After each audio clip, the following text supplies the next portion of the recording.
Hello and welcome back to Shone's Thoughts.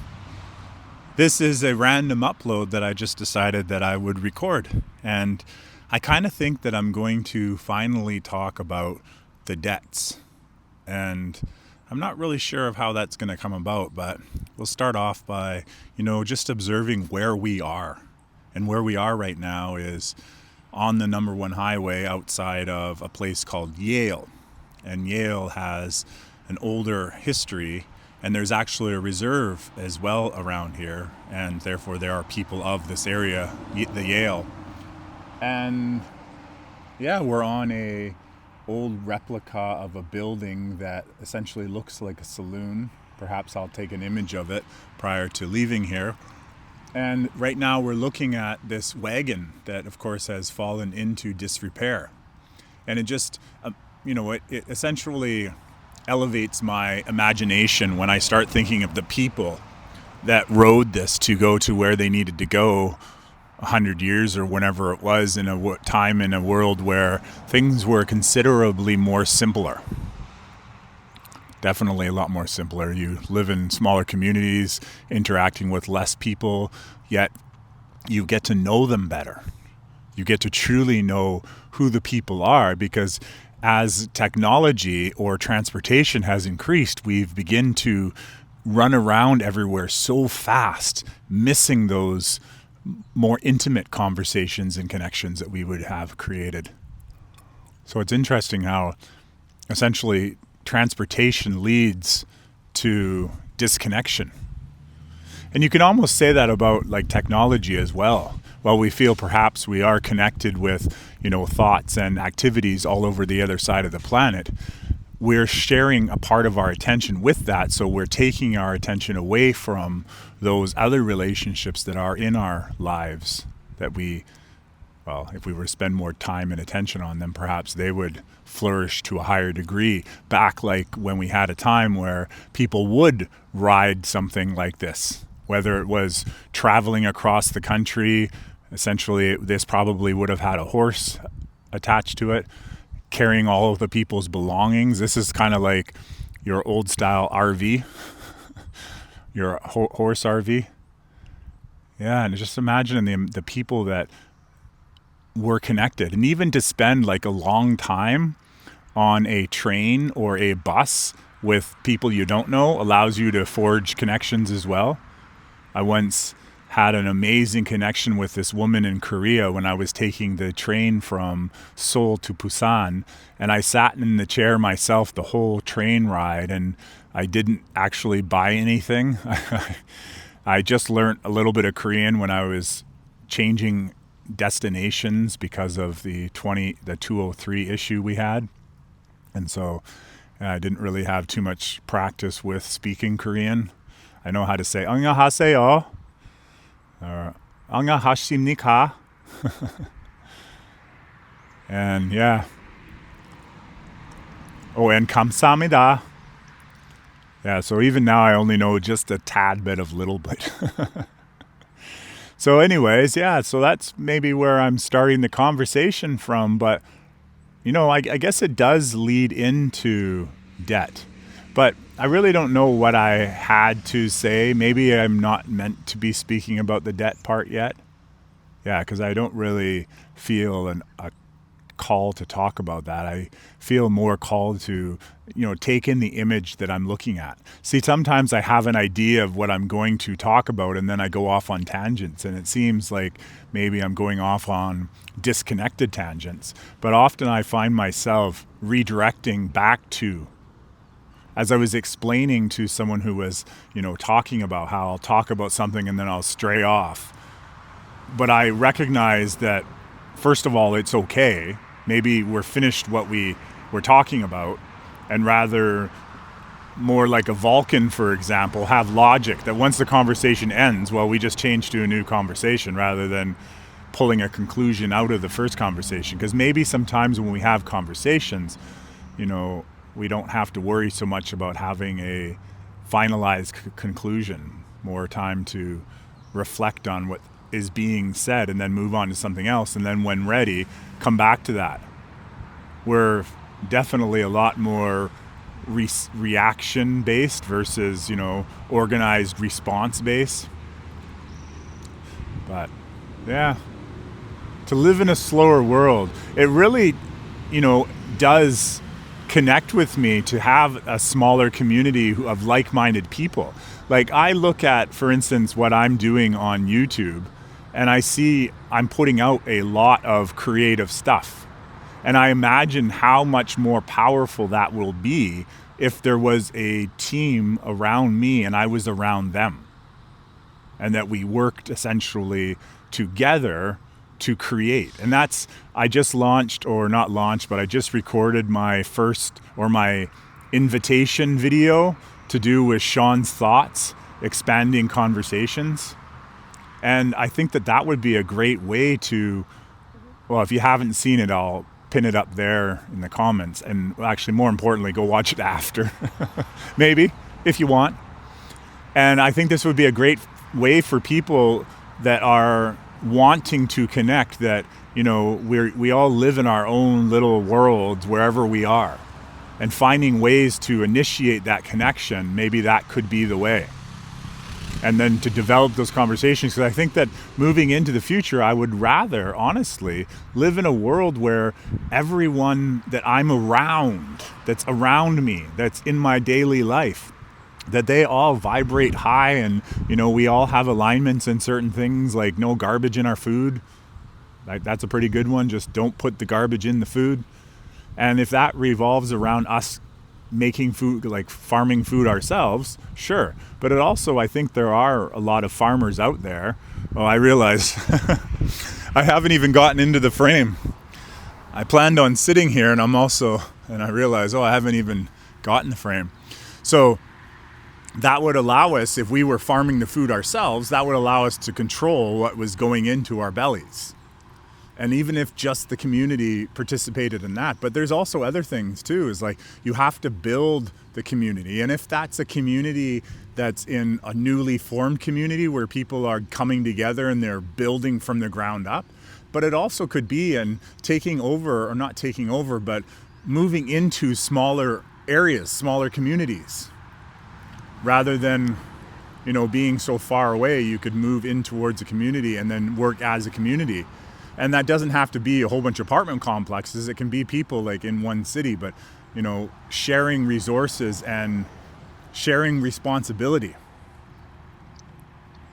Yeah.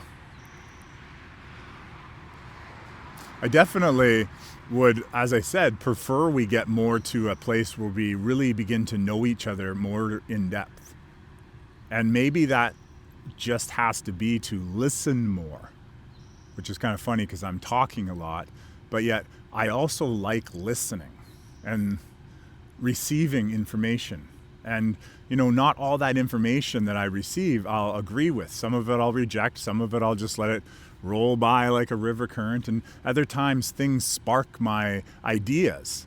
And just like those comments that were made about how I was sounding arrogant, that I had an arrogance within me. Well, the honest part of that is there's, as I think, a very thin line between arrogance and self-confidence. And people can sometimes perceive self-confidence as arrogance, when I think the difference between the two is that arrogance is, self-confidence without respect. It's just they believe they're higher than someone else. But self-confidence is, self-confidence, but it's with the understanding of who you're with. So being respectful, essentially. And then the other one's simply without respect. But it's a very fine line between them, especially based on the idea that we all perceive things differently. So, and if we allow external stimuli, such as what we watched on a movie screen or what we experienced in the past, or an expectation of what could happen if this happened, well, when we allow and we respond to those other situations, especially the trauma parts, then we can perceive self-confidence as being arrogance.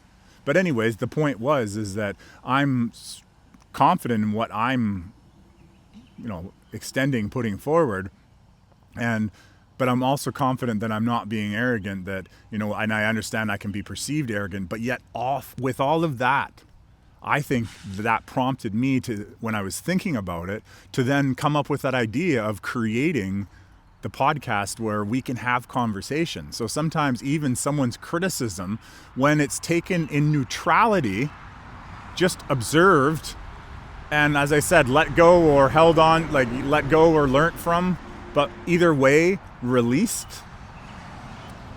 And whether we learn something from it or we don't learn something, that part is irrelevant. But it's very beneficial when we can, grow from that perceived challenge or that perceived loss. So, yeah. So I look forward to that. And yeah, I guess I got right back onto that conversation. But I think that the beginning of the conversation, and definitely this old style wagon, and when we can get into those smaller, and smaller could be like, smaller as in not millions of people. There are some cities on this planet that have millions of people. I think Seoul was the most populated city that I'd ever been to. And I think there was like 37 million or some large number. And then other cities, 7 million. But if we can get into a world where, you go to a so-called city and there's like 40,000 people. Now, right away, you're going to say, oh, well, there's not enough land on this planet. Believe you me, I've driven across Canada, one of the largest countries in the world, and there is tons of land. You can go for hours and hours without seeing anything but road. Like no truck stops, no nothing. So there's definitely, and that's just going in one road across Canada. Never mind going all the way up into the other parts of Canada. And then there's those people who be like, oh, well, we can't live all the time in the winter. Well, there isn't all the time in the winter.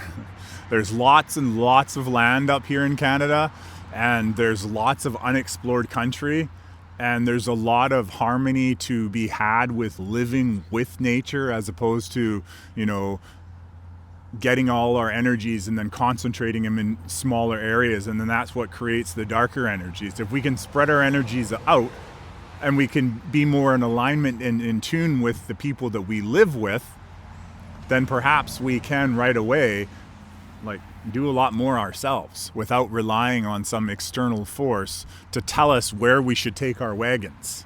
We can just go take our wagons and, bring modern conveniences to us.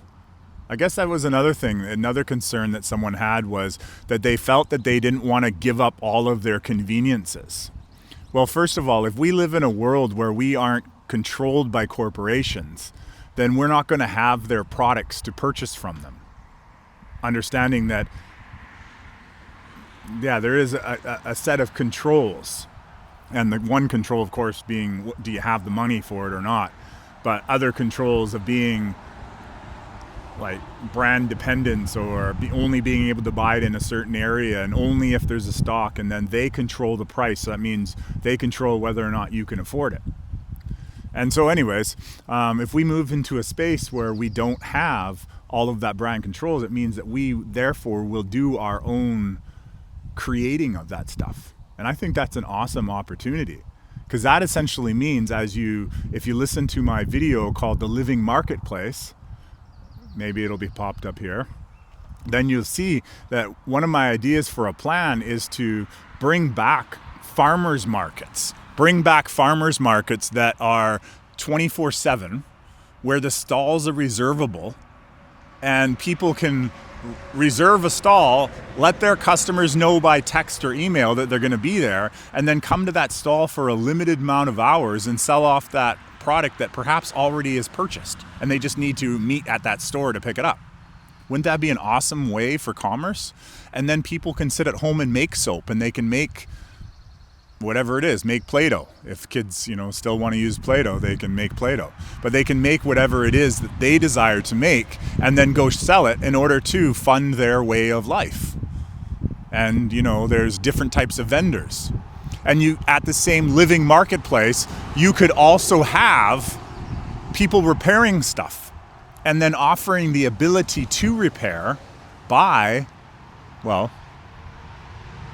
receiving. Yeah. And then essentially the only fees that you would need to have is to basically collect fees in order to maintain that park itself. And I don't mean maintain as in, build, because we'll figure out a way for that, but meaning that if there's a person that's responsible for, I don't know, cleaning the garden, like a gardener who's going to make sure that all of the leaves are raked or grass is cut if we need that, make sure all that stuff done, that person that's doing the caretaking of the grounds, that person would therefore need to be compensated so that they could live the life. Because if they're going to do the job of maintaining it, if it's a full-time job, depending on the size of it, then they need to have an income that would allow for that. Yeah. I think it's really cool that I've brought back up the living marketplace, because that was one of my most exciting ideas that I had. You see, there is an organization called CARE, which is the Center for Amity and Restoration of Earth. And one of the ideas that I had received put forth from the director, or not the director, but my source of information, was that that they would be launching a marketplace, an online version of it, where, like Amazon kind of idea, you can go in and you can buy things from other vendors that aren't the main website. Yet the main website would have the ability to perhaps organize and make it more of a fair space where, price-wise, you could be competitive with whatever that you're buying and offer whatever price you want, and then yet the shipping costs, and then perhaps you could have a system where wherever it is, what you're paying difference in price is just by shipping. So like, for instance, someone in their country, wherever they live, they could sell something in their currency, and then the only difference that people would be paying would be whatever shipping cost is. And that this system has the ability to, I don't know how it works, but to create a shipping system, a logistics system where people would be able to therefore be a lot more competitive, I guess. You could buy soap from Africa, and of course it's going to cost more than soap from the guy next state, but yet you could support either one and the difference be just the shipping. So I think that that's a really, really cool option. So yeah, I paused for a second because there's these, 6 high-end sport cars, like Class A. Oh, there's another one. They're Class A or Class B sports cars, and there's like 6 or 7 of them just pulled up in front of me. It kind of looks like set up for a race. Anyways, so thank you so much for sharing your time and attention with me, and thank you for, if you're participating in that Shone's Thoughts Expanding Conversations podcast idea I have, thank you so much, because I do definitely want to, as I said, create a stronger community where we can start to really grow. And if we have to begin digitally, then we do. And then we build back that trust to being around others. And then we do what we do and make this world new, but yet, honestly, it's revealing what's already there just by our alignment to it. So keeping in mind, that's the trick of it. It's aligning ourselves to the reality that we want to see, as opposed to making the reality that we want to see happen in our lives. If we're not ready to receive it, then we can't have it. So we have to be able to align ourselves to the reality that we would prefer. And that's, I guess you could say, maybe the truth of manifestation. Anyways, I guess I just added that on, and Anyways, have a really great day, and I'll upload this tomorrow. Thank you.